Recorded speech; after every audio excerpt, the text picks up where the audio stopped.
Okay, so moving on to our second classification is cartilaginous joints. And these are going to be bones that are united by cartilage. So before we were talking about fibrous joints that were connected by collagen fibers, cartilaginous joints are cartilaginous and connected by cartilage.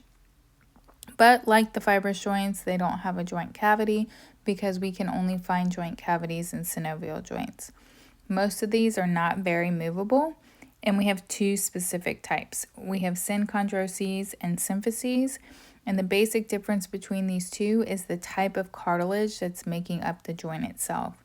So if we're talking about synchondroses, that's going to be hyaline cartilage, and when we're talking about symphyses, that's going to be fibrocartilage. So here's our synchondroses, which is one type of cartilaginous joint. And again, this is going to be hyaline cartilage, just going to unite the two bones.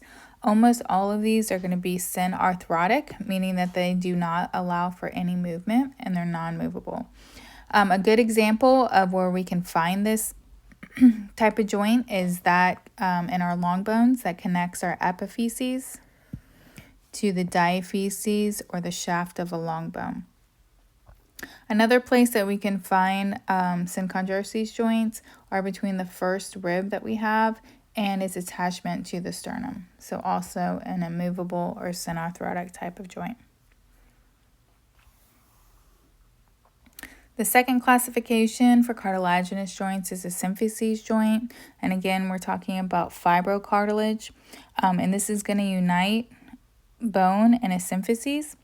It's designed really for strength and flexibility. So if you think about places where we need this type of joint, we could find them in our intervertebral discs, as well as our pubic symphyses connecting our two coxal or hip bones right there.